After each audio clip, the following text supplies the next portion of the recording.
สวัสดีครับสวัสดีทุกคนนะครับสวัสดี FC สวัสดีเพื่อนๆทุกคนที่ติดตามช่องอาร์มบัสซิ่งแล้วก็พี่น้องทุกคนที่ชอบสังคมรถบัสนะครับเดี๋ยววันนี้อาร์มนะครับจะพามาชมรถบัสพระเอกเมืองยะโสนะครับเมืองบั้งไฟนะครับเป็นรถห้างด้วยนะครับแต่รถคันนี้มีทีเด็ดอะไรที่จะมานำเสนอก็คือภายในนะครับภายในของเขาทั้งหมดนั้นทำมาจากช่างนะครับช่างเดี๋ยวเราไปเฉลยว่าเป็นช่างอะไรนะครับผมเป็นภายในที่ราคานี่ผมว่าย่อมเยานะเราจะไม่พูดทับบ้านอื่นหรือว่าของอู่อื่นนะครับเราไปชมกันว่าภายในของเขาเนี่ยราคาเท่าไหร่แล้วก็มีแสงสียังไงไฟเทคเครื่องเสียงเป็นยังไงนะครับโอเคเดี๋ยวเราไปรับชมกันเลยครับผมไปแล้วครับผมมาสวัสดีอีกรอบครับเจอกันอีกแล้วนะครับผมเดี๋ยววันนี้แหมพูดแบบไม่เห็นหน้าเนี่ยถนัดกว่าเลยนะครับเรามาพบกับScania K Series IB นะ K Series 380 แรงม้านะครับตัวนี้เป็นตัวเขาเรียกว่ามีคลัตช์อยู่นะครับแต่ว่าพอมีคลัตช์แล้วก็เป็นกึ่งอัตโนมัตินะครับผมพูดว่าเกียร์ออโต้จะง่ายกว่านะครับผมมาเรามาดูด้านหน้ากันเลยดีกว่าจากด้านบนลงมาด้านหน้าเนี่ยแม่มันใช้ได้จริงก็คือจะจุดเด่นนะผมพูดจุดเด่นก่อนเลยผมจะชอบสไตล์การทำแก๊ปหน้านะครับแก๊ปหน้าเนี่ยโอ้โหมิดโลมาเต็มหมดเลยนะครับผมถัดไปข้างบนก็จะเป็นสปอตไลท์นะครับจะมีบาซูก้าอยู่3คู่กระจกขาใหญ่เรียบร้อยนี่ตัดด้วยหน้าอีสุหน้าเหมือนหน้าอีสุเลยแต่ว่าปกติเนี่ยจะตรงกลางตาสแกนเนี่ยจะเป็นสัญลักษณ์ยี่ห้ออีสุเนาะแต่นี่ใส่ตาสแกนเนี่ยก็สวยเหมือนกันนะครับผมดูลงตัวนะครับพร้อมสปอตไลท์ พร้อมสปอตไลท์นะครับนี่สปอตไลท์มาทีนี้เรามาดูมุมด้านข้างถัดจากโซนด้านหน้าที่เราได้พูดไปแล้วนะครับจากด้านบนหลังคานะครับโดยประมาณรถคันนี้จะสูงกว่า4 เมตร 20นะครับถ้ามีผิดพลาดอะไรตัวนี้เขาเรียกว่าทรงยูโร5เนาะก้านของข้างบนเนี่ยลักษณะจะเป็นหูช้างแต่ว่าตัวเนี้ยจะเป็นตวัดจากหน้านะครับขึ้นบนขีดคู่มันจะเป็นฝาแฝดของคันนี้จะมี2คันคู่หนึ่งแต่อีกไม่ได้มาด้วยกันนะครับไม่ได้มาด้วยกันนะครับเป็นยูโร5ตวัดขึ้นลายสวยเหมือนกันนะครับลายสวยเหมือนกันยูโรก็ตัดลงมาได้ลงตัวนี้เป็นยูโร5เดิมๆเลยนะเดิมๆเลยไม่ใช่รถแปลงนะครับผมเพ้นลายด้วยซูเปอร์ฮีโร่นะครับซูเปอร์ฮีโร่นี่โอ้โหกริปมากรถทำสีได้กริปมากดูสิครับโอ้โหเก็บทุกรายละเอียดดูสิครับเก็บทุกรายละเอียดสีนี่ครับเก็บทุกรายละเอียดเลยถัดจากโซนประตูขึ้นมาโซนเนี้ยโอ้โหดูจากด้านบนลงมาสวยและที่สำคัญยังมีสัญลักษณ์เนี้ยหายากมากเลยใครมีบ้างตาสแกนเนียสติกเกอร์โอ้โหถัดมาตรงล้อหน้าก็จะเป็นเป็นอลูมิเนียมนะครับใส่ฝาครอบสแกนเนียพร้อมฝาครอบน็อตสแตนเลสนี่สวยมากสวยมีพี่ยักษ์ด้วยนะครับพี่ยักษ์เขียวปะเดี๋ยวเราไปเดินชมกันโซนด้านหลังก่อนนะครับมาเลยทีเด็ดเราอยู่ภายในเนาะเราเก็บภายนอกก่อนห่างหายจากการรีวิวรถไปประมาณ 3-4 วันนี่แหละมาครับถัดจากโซนด้านหลังมาเนี่ยลักษณะก็คือใส่สปอยเลอร์หลังแล้วก็ลงมาตัดเป็นท้ายตัวใหม่แล้วนะครับเป็นไฟ2คู่ก็ดูสวยบีแบบนะนี่ทะเบียนหาร2เลยทะเบียน0222นะครับผมนี่มีตาสแกนเนียด้วยนะครับผมพัดลมคอยล้อใหญ่ละเป็นตัวใหญ่นะครับผมเครื่องเดี๋ยวเราค่อยมาดูกันเป็นเครื่อง K Series 380นะตัวห้างละเรียบร้อยโอเคท้ายโอ้โหสวยมากเป็นสีเขียวที่มันดูเป็นสีเขียวเหมือนสะท้อนแสงนะครับอู่นี้เรื่องสีน่าจะมาทำมาจากอู่เอสบัสนะบ้านโป่งนะผมทุกล้อเนี่ยสังเกตเลยนะมองจากล้อเนี่ย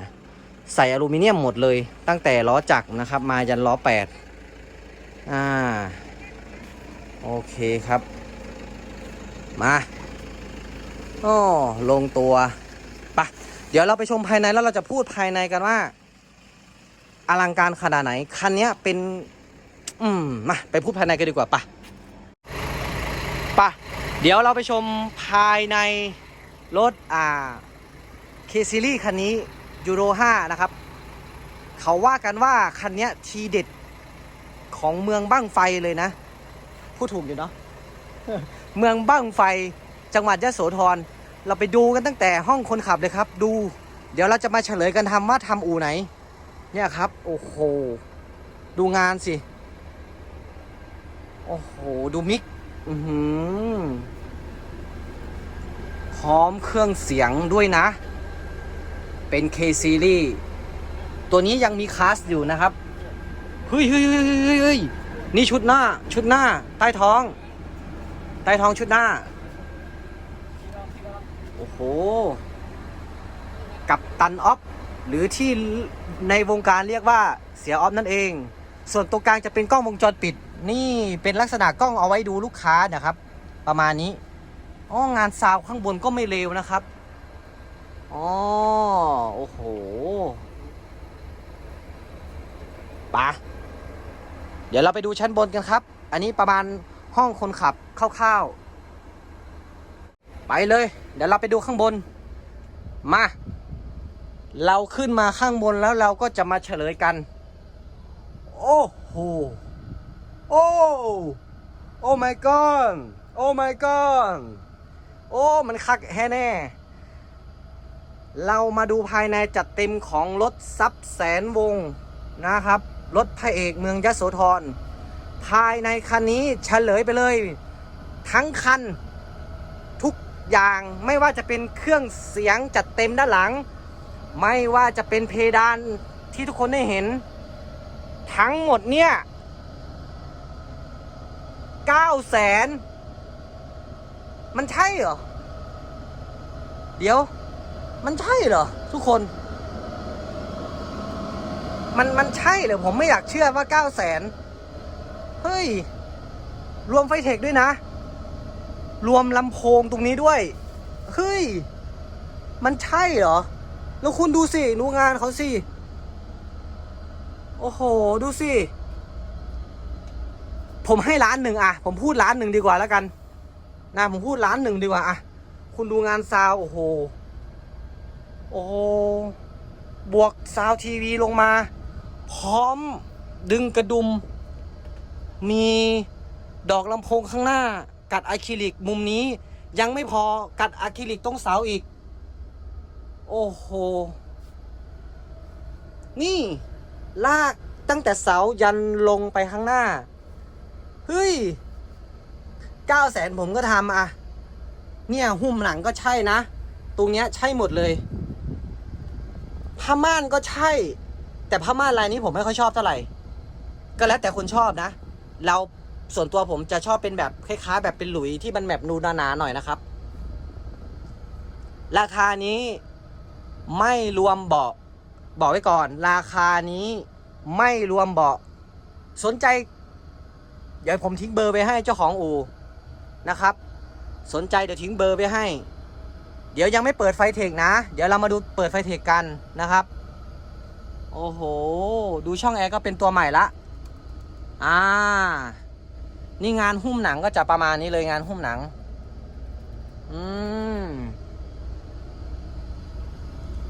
1,000,000 บาทผมให้1,000,000 บาทไปเลย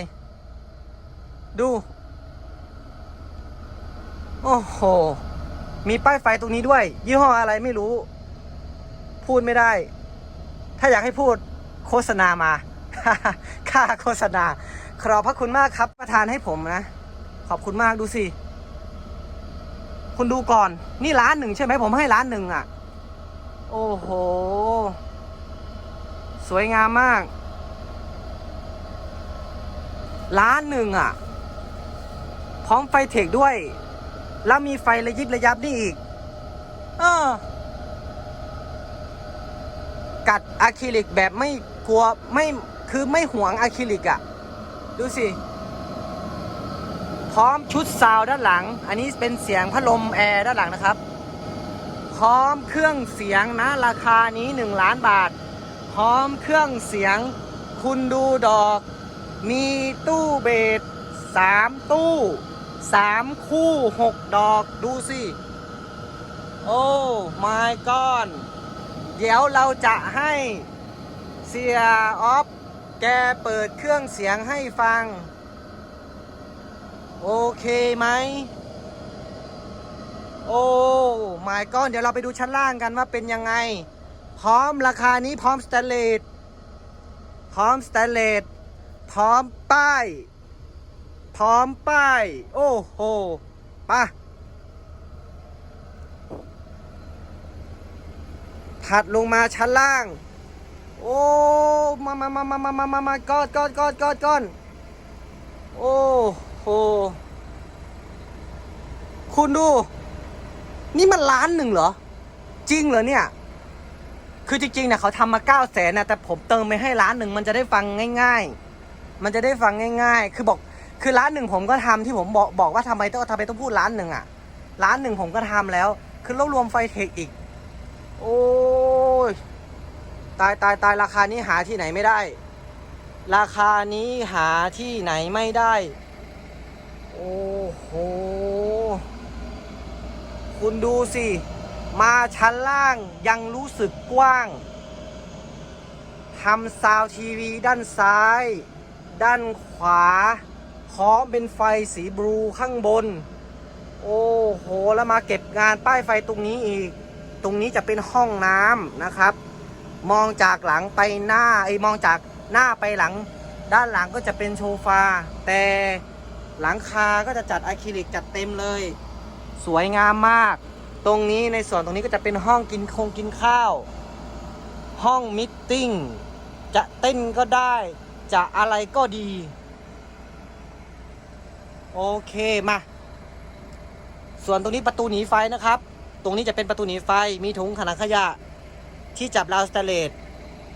ด้านหน้าก็จะเป็นโซฟาชุดเล็กไว้นั่งคุยหาหรือเรื่องงานเรื่องการหรือเรื่องอะไรก็แล้วแต่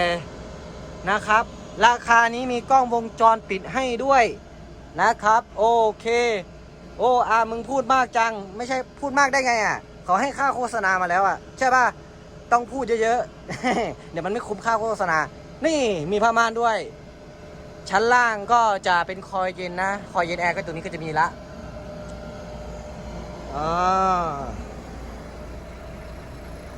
ตรงนี้ก็จะเป็นเครื่องดื่มนะเป็นป้ายโชว์ตู้เครื่องดื่มโอเคปะเต็มสุดละนะครับผมสุดยอดไหมนะครับกับราคาที่ผมแจ้งไปภายในทั้งหมดเท่าที่ทุกคนเห็นน่ะไม่รวมเบาะเพดานผ้าม่านพื้นแสงสีทุกอย่างในราคา 900,000 บาทในราคา 900,000 บาทพร้อมเครื่องเสียงด้วยนะได้มิกยามาฮ่าด้วยโอ้โหแล้วคุณดูจากภายนอกมองเข้าไปยันภายในแล้วสมมติว่ารถคันนี้ขับรถผ่านแบบขับรถผ่านชุมชนขับรถผ่านบ้านเรามันน่าเหมาหรือเปล่าเบอร์โทรตามนั้นเลยนะครับผมเสียเอาเขาจัดให้อยู่แล้วโอ้โหมันน่าเหมาหรือเปล่านะครับเดี๋ยวทิ้งเบอร์โทรไว้ให้แล้วโทรไปติดต่อได้เลยอยากจะทำกับช่างคนนี้จัดไปนะอยู่ที่ขอนแก่นหรือที่ทุกคนรู้จักกันเนี่ยเขาเรียกว่าช่างโอมนะครับผมเดี๋ยวผมทิ้งเบอร์โทรช่างโอมคุยราคาติดต่อไว้ให้ทุกคนเลยเนี่ยครับโอ้โหแน่นอนมากแสงสีอลังการงานตาในราคาที่สบายกระเป๋าแบบสบายกระเป๋าโคตรอื่นผมไม่รู้ที่อื่นผมไม่รู้ว่าที่นี่เขาแจ้งมาราคาแล้วกล้าเปิดเผยในราคา 900,000 บาท1,000,000ผมก็ทำโอเคเจ็บคอแล้วประมาณนี้ครับประมาณนี้พูดผิดพูดถูกพูดเยอะพูดมากขอโทษทั้งหลายแหล่ดูเพื่อความบันเทิงดูเพื่อเป็นตัวอย่างนะครับดูเพื่อเป็นวิทยาทานไม่มีสาระไม่มีความรู้ไม่มีอะไรคลิปนี้จะพูดถึงความสวยความงามล้วนๆนะครับผมก็จะประมาณนี้โอเคขอบคุณมากสำหรับทุกคนที่คอยเป็นแฟนคลับเป็น FC อาร์มบัสซิ่งอยู่นะครับเดี๋ยวคลิปหน้าเราจะไปรีวิวบ้านไหนอู่ไหนความรู้เรื่องอะไรแล้วก็สำหรับ FC ที่คอมเมนต์เข้ามาในเรื่องของให้ไปรีวิวรถบ้านนั้นบ้านนี้เดี๋ยวผมจะพยายามสละเวลาหาเวลาไปรีวิวให้ดูและก็ที่สำคัญดูรถแล้วนะชมเพื่อความบันเทิงแล้วอย่าลืมแชร์และที่สำคัญอย่าลืมกดติดตามนะครับเพื่อเป็นกำลังใจให้อาร์มบัสซิ่งได้มีกำลังใจทำคลิปต่อไปยังช่อง อาร์มบัสซิ่งด้วยนะครับโอเคสำหรับคลิปนี้ขอบคุณมากนะครับทุกคนสังคมเดียวกันรถบัสสังคมเดียวกันไว้เจอกันคลิปหน้าสวัสดีครับ